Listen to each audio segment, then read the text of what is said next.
আস্তে নিয়ে যাওয়ার এক ধরনের চেষ্টা হচ্ছে বলে আমরা দেখতে পাচ্ছি। আমরা আসলে অনেক বেশি বিগত 1.5 বছর ধরে সাংবিধানিক ধারাবাহিকতা শুনতে শুনতে অবস্থা খারাপ হয়ে গেছে। তো এখানে একজন বলছিলেন, শুনছিলাম যে সারুল তুষার ভাইও বলছিলেন যে হিপোক্রেসির কথা। সাংবিধানিক ধারাবাহিকতার ওই অংশটাই ওনাদের প্রয়োজন, যেটা আসলে ওনাদের স্বার্থের জন্য কাজে লাগে। যেখানে সাংবিধানিক ধারাবাহিকতা ভঙ্গ করলে ওনাদের লাভ হয়, সেটা আবার ওনাদের জন্য হালাল।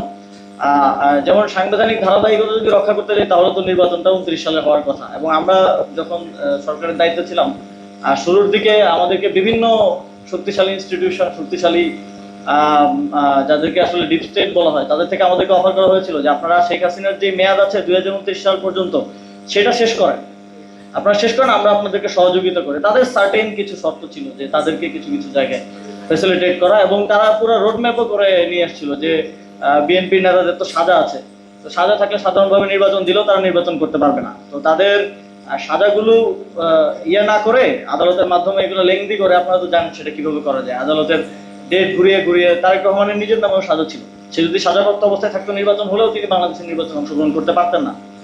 তো তারা পুরো স্ট্র্যাটেজি আমাদেরকে সাজিয়ে দিয়েছিল যে কিভাবে ক্ষমতায় থাকা যায়, তাদের সাথে এক ধরনের নেগোসিয়েশন, সমঝোতার ভিত্তিতে। আমরা কিন্তু সেটাতে সায় দিইনি।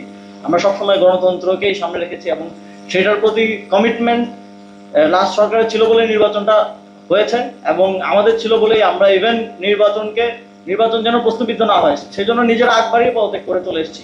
কিন্তু আমরা দেখলাম যে বিগত সরকারের 2 জন গুরুত্বপূর্ণ দায়িত্বে থাকা ব্যক্তি এই সরকারের